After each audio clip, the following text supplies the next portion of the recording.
ಹೇಗಿದ್ದೀರಿ ಎಲ್ಲರೂ? ಈ ಮುಂಜಾನೆ ದೇವರ ವಾಕ್ಯ ಮತ್ತಾಯನ ಬರೆದ ಸುವಾರ್ತೆ 19ನೇ ಅಧ್ಯಾಯ 26ನೇ ವಚನ. ಯೇಸು ಅವರನ್ನು ದೃಷ್ಟಿಸಿ ನೋಡಿ, ಇದು ಮನುಷ್ಯರಿಗೆ ಅಸಾಧ್ಯ, ಆದರೆ ದೇವರಿಗೆ ಎಲ್ಲವೂ ಸಾಧ್ಯ ಎಂದನು. ಸಹೋದರಿ ಸಹೋದರನೇ, ನಿನಗೆ ಅಸಾಧ್ಯವಾದ ಕಾರ್ಯಗಳು ನಿನ್ನ ಜೀವನದಲ್ಲಿ ಇದೆಯೋ? ನಿನ್ನ ಜೀವನದಲ್ಲಿ ಪ್ರಾರ್ಥನೆ ಮಾಡಿ ಮಾಡಿ ಮಾಡಿ ಫಲ ಕಾಣಲಿಲ್ವಾ? ಅಥವಾ ನಿನ್ನ ಪ್ರಾರ್ಥನೆಗೆ ಉತ್ತರ ಇನ್ನೂ ಬರಲಿಲ್ವಾ? ನನ್ಗೆ ಅಸಾಧ್ಯವಾದ ಕಾರ್ಯ ನನ್ನ ಕೈಯಲ್ಲಿ ಸಾಧ್ಯವಾಗ್ತಾ ಇಲ್ಲ ಎಂಬುದಾಗಿ ಕೊರತೆ, ಬಾಧೆ, ನೋವು ಪಡ್ತಾ ಇದೆಯಾ? ಆಗ ಈ ವಾಕ್ಯ ದೇವ್ರ ನಿನ್ನೊಟ್ಟಿಗೆ ಮಾತಾಡಲಿ.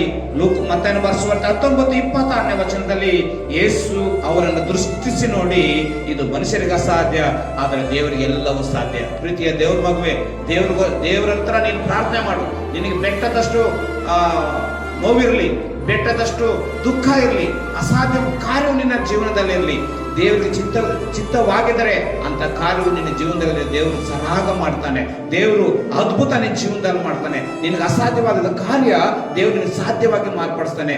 ದೇವರನ್ನು ನಂಬು, ದೇವರ ಮೇಲೆ ವಿಶ್ವಾಸವಿಡು, ಅನೇಕ ಅದ್ಭುತಗಳ ಜೀವನದಲ್ಲಿ ಕಾಣಲ್ಪಡ್ತೀಯ. Praise the Lord, hallelujah.